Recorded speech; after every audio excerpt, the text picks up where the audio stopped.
Morning after Thanksgiving, I sat in my car in the parking lot of my attorney's office for 11 minutes before I went inside. I counted. I do that sometimes. When I'm not sure I'm making the right decision, I count things. Ceiling tiles, steps, minutes. It slows the world down enough that I can think. I had driven 40 minutes in the cold to be there. I had not slept. My attorney, a sharp woman named Cecily Marsh, who has handled my affairs for going on 16 years, looked up when I walked in and knew immediately that something had shifted. She's good that way. She set down her coffee and said, "Sit down here, coffee," and said, "Sit down, Vera. Tell me what happened." So I told her all of it.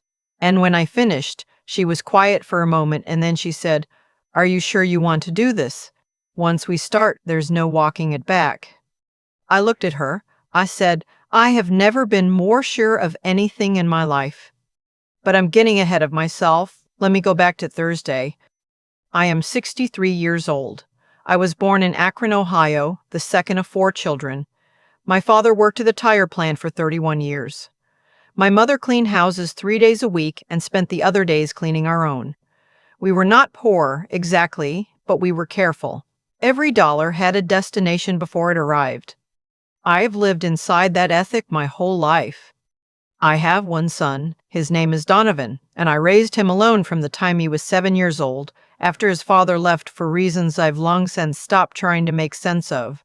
I worked as a school cafeteria manager for 22 years. I know what people think when they hear that. They picture a hairnet and a ladle, and they stop thinking. That's fine. I stopped caring what people picture a long time ago.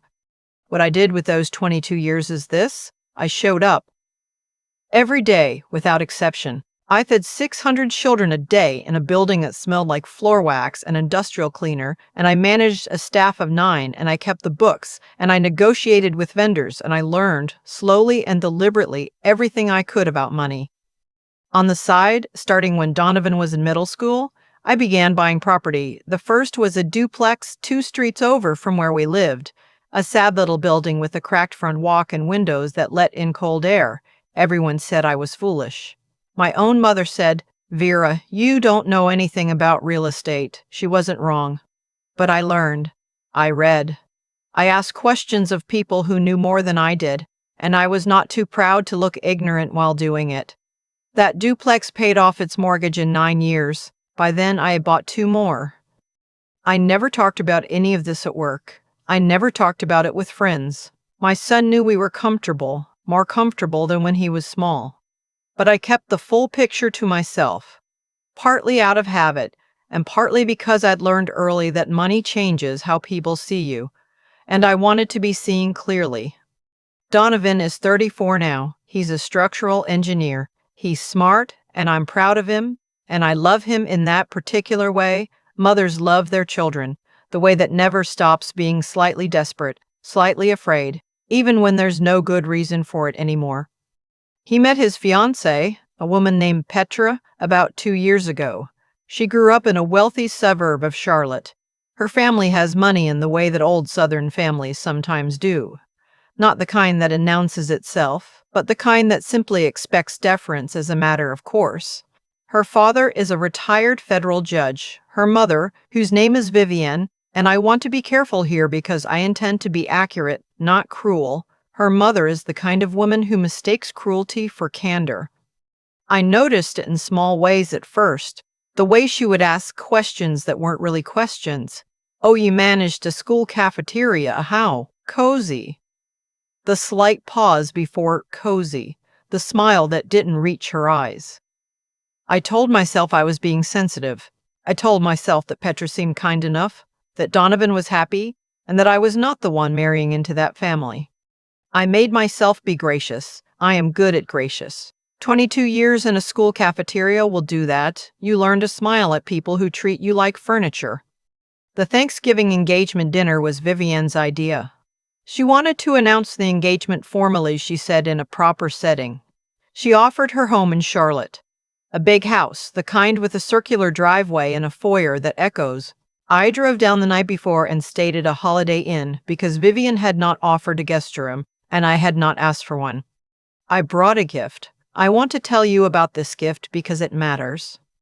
For the past 8 months, I had been putting together a collection of recipes, not just mine, my mother's, my grandmother's, handwritten recipes on index cards that had been sitting in a shoebox in my hall closet for 20 years.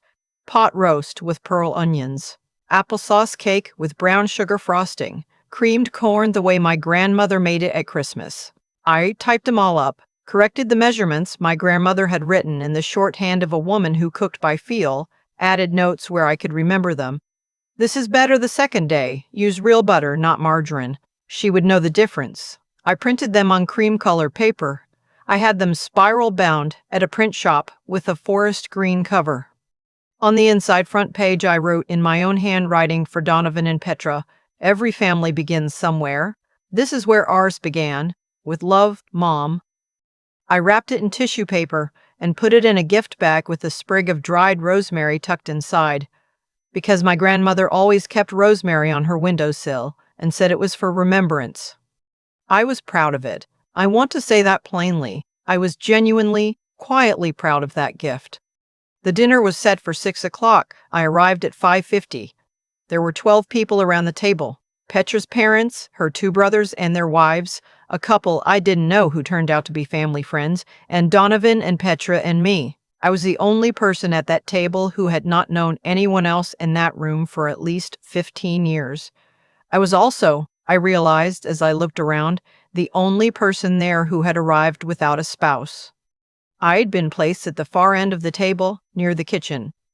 I noticed it. I chose not to make something of it.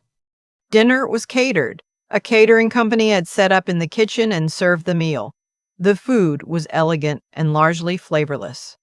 During the salad course, Vivian's husband, the judge, asked me politely where I was from. When I told him Akron, he nodded in the way that people nod when they're not going to ask a follow-up question. Vivian beside him smiled at me and said, "It must have been quite a drive for you." "About 7 hours," I said, "worth every mile." She smiled again, same smile as before. After dinner, Donovan stood up to make the announcement. He talked about Petra, how she had changed his life, how certain he was, how happy he felt. He was beautiful in that moment. I want you to know that. Whatever came next, that moment was real, and it was mine, and nobody can take it from me. Then the gifts. Petra's parents gave them a weekend at a resort in Asheville. One of the brothers gave them a bottle of wine that had apparently been aging for 20 years. The family friends gave a crystal vase. When it was my turn, I passed the gift bag down the table to Donovan. He opened the tissue paper. He held up the green-covered book. He looked at it for a moment, reading the cover, and then he opened to the front page where I'd written the inscription, and I watched his face do something complicated and quiet, and I thought, he understands. He knows what this is. Then Vivian spoke. She had leaned over slightly to see what Donovan was holding. She looked at it for a moment, the spiral-bound book, the cream paper visible through the cover, and then she sat back and said, in a voice designed to carry, "Oh, a recipe collection." She paused. "How adorable. A little scrapbook from the kitchen." She said it pleasantly. "That's the thing about women like Vivienne. They say the thing in a tone that makes you question whether you heard it right." She was smiling when she said it. Her eyes moved to the crystal vase, as if she'd already moved on. I heard the table shift, not literally, but something in the room adjusted. I felt it. I looked at Donovan. He was looking down at the book. His jaw had tightened.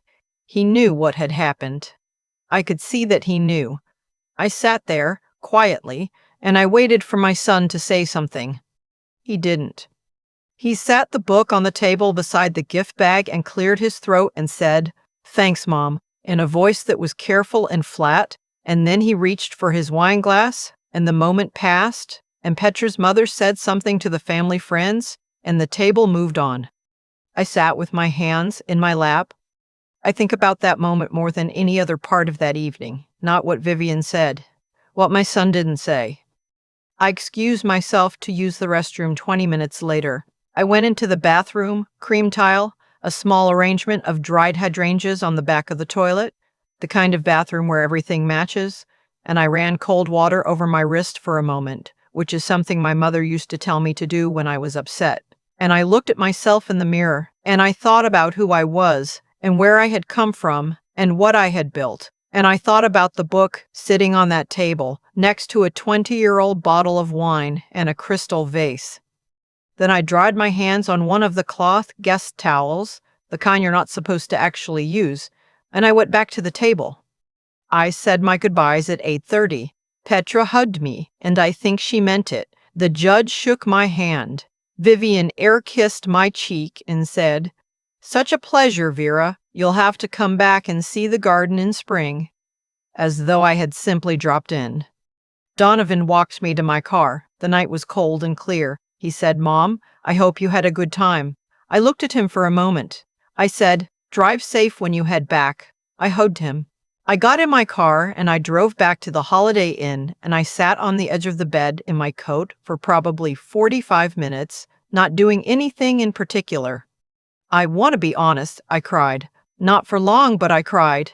Then I washed my face and I thought very clearly for several hours about what I intended to do. By 2 in the morning, I knew. Let me tell you something about the past 20 years of my life that I've never discussed in public, and barely with anyone in private. When I bought that first duplex, I paid $47,000 for it. I borrowed 20 against it 2 years later to put down on a small commercial space downtown, a storefront that I rented to a dry cleaner for 11 years. When the dry cleaner retired, I renovated the space and rented it to a bakery. That space now generates over $4,000 a month. I have, at this point, a portfolio of 9 properties, 2 residential duplexes, 3 single-family rentals, 2 small commercial spaces, 1 4-unit apartment building that I bought 8 years ago from an estate sale and spent 14 months renovating, mostly by being present and difficult with contractors until they did the work correctly. The total value of my portfolio as of the last assessments is somewhere in the neighborhood of $2.3 million. The monthly income after expenses and management fees is approximately $14,000. I am not telling you this to impress you. I am telling you because it matters to what happened next. The Friday morning after Thanksgiving, I drove to Cecily's office. I told her about the dinner. I told her what Vivian had said. I told her what my son had not said. And then I told her what I wanted to do. She looked at me steadily across her desk and said, "Are you sure you want to do this? Once we start, there's no walking it back." "I know," I said. "I'm sure." What I had decided, sitting in that Holiday Inn room at 2 in the morning, was this. I was going to change my estate plan completely.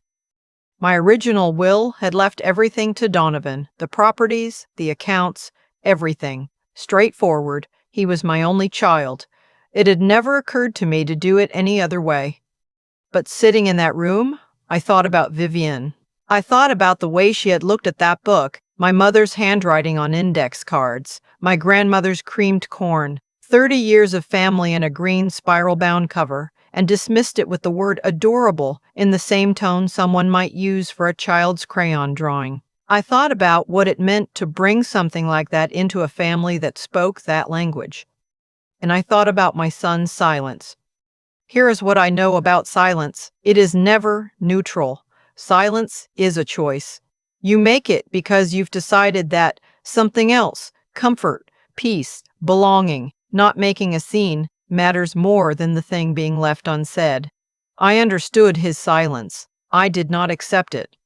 I had spent 22 years serving lunch to children and managing a staff and coming home to grade vendor invoices. I had spent 30 years building something from $47,000 and a cracked front walk. I had done it quietly, without calling attention to myself, without asking anyone for help or recognition. And on the night that my life's work sat on a table in a room full of people, my son had said, "Thanks, Mom," and reached for his wine. What I decided to do was not revenge exactly. I want to be precise about this. It was a recalibration. I was taking back the steering wheel of my own story. I changed my will. The properties would now be held in a charitable trust at my death, with the income designated for a scholarship fund at the community college in Akron, the one where I'd taken my first accounting course at night 28 years ago. When Donovan was 6 and I was trying to learn enough to not be afraid of money, The scholarship would go to students in food service and hospitality management. It would be named for my mother. I did not cut Donovan out entirely. He would receive one asset, the green recipe book, just that. I also made one more change, and this is the one that Cecily raised her eyebrow at. I owned a single-family rental in the town where Donovan and Petra were planning to buy a house. We had talked about it, him buying something in that area, maybe me helping with the down payment. He had mentioned more than once that the market there was difficult, that he was struggling to find something in their budget. When I had looked at properties in that area 2 years prior, before I knew Petra, before any of this, I had purchased a house on a quiet street near a park, a house with good bones and a big backyard that I had intended to eventually offer to him at below market terms when the time was right. I called my property manager the same morning I left Cecily's office. I told her to list the house, market rate, clean it up, photograph it, list it by December 1st. I did not tell Donovan. I drove home that Friday. The house was quiet when I walked in. I made a cup of tea and sat at my kitchen table and looked out the window at the yard, where the last of the season's leaves were stuck to the grass in wet clumps. I thought about my mother. I thought about her handwriting on those index cards, the way she made her sevens with a line through them, a habit she said came from her own mother, who had learned it in school. I thought about what it meant to pass something like that forward. And I thought about what it means when it's not wanted. Donovan called me the following Tuesday. He asked how I was doing. We talked about the drive home, about the weather, and then he said carefully, the way he says things when he's thinking about how to say them, "Mom, I've been thinking about the dinner. I want to talk about it." "Okay," I said. He said, "I know things got a little awkward with the gift." I waited. "Petra's mother didn't mean anything by it," he said. "You know how she is. She's from a different world. She doesn't always." "Donovan," I said, "I'd like you to stop right there for a moment." He stopped.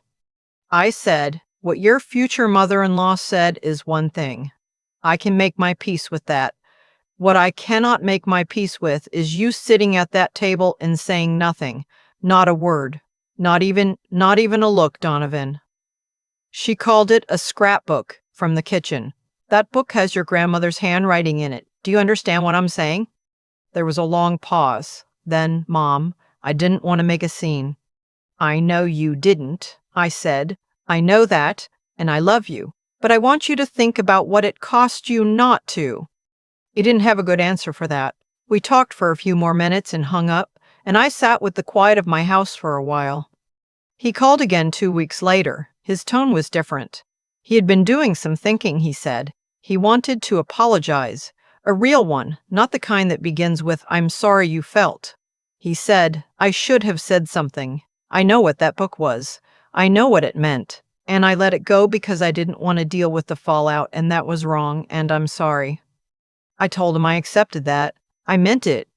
Then he told me something that shifted the air in the conversation. He said he and Petra had been going back and forth with their real estate agent, trying to find something in their budget. He'd actually had his eye on a house near the park, a single family with a big backyard, that had just come on the market. He was excited about it, he said. Then he checked the listing and saw that the asking price was well above what they could manage.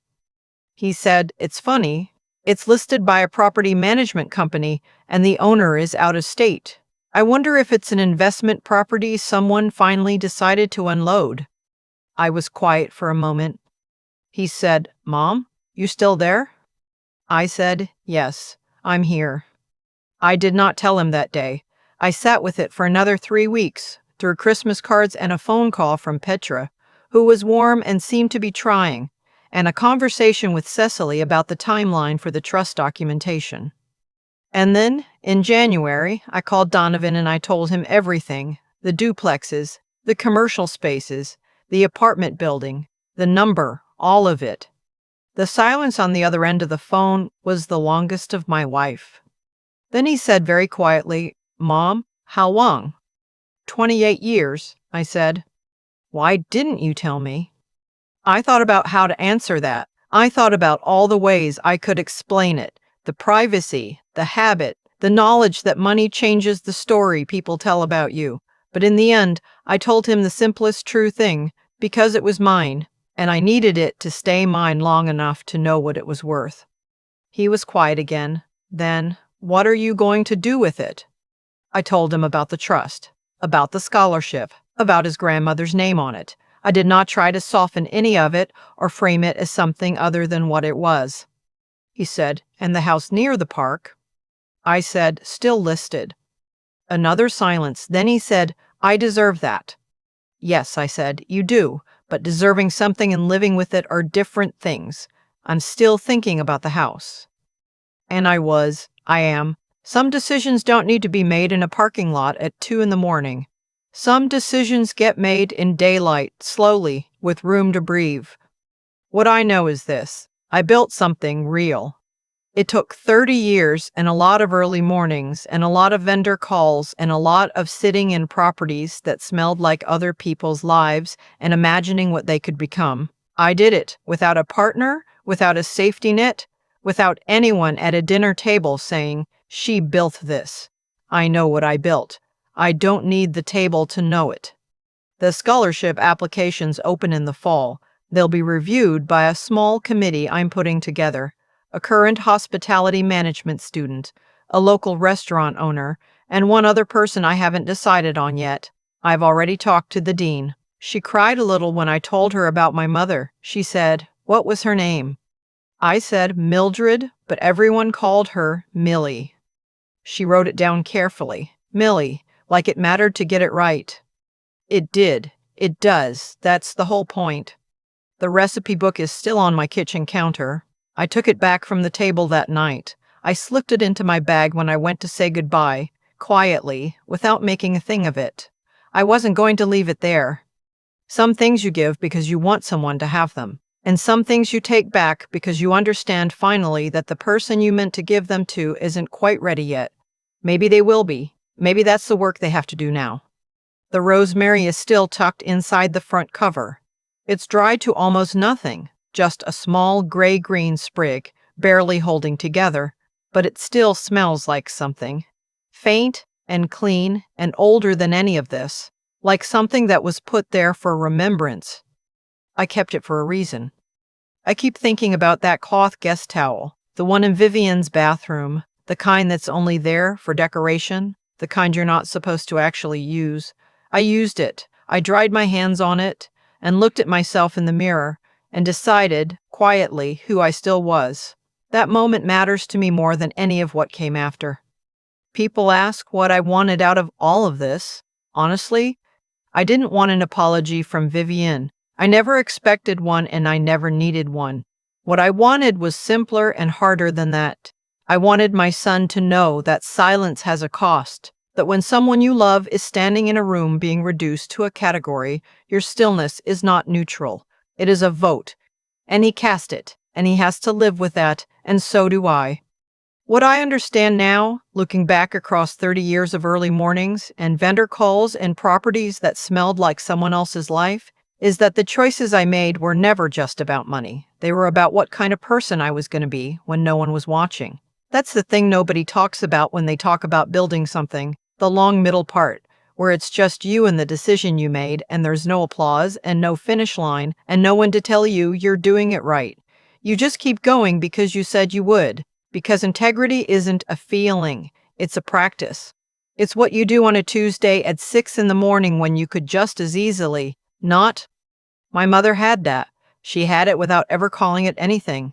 She just showed up. She cleaned other people's houses and came home and cleaned her own and made dinner and helped us with homework and wrote her recipes on index cards with a line through her sevens. She never complained about the size of her life. She tended it. That's the word. She tended it. The way you tend a garden, not because it's glamorous, but because things die if you don't. I think about what I want for Donovan, not the inheritance. He never needed that, not really. What I want is for him to develop the kind of judgment that doesn't depend on whether anyone's watching, the kind that knows in the moment that some things matter more than keeping the peace at a dinner table. That takes time. It takes mistakes. He's making them, and I believe he's learning, and I am still his mother, which means I am still in it with him for whatever that looks like next.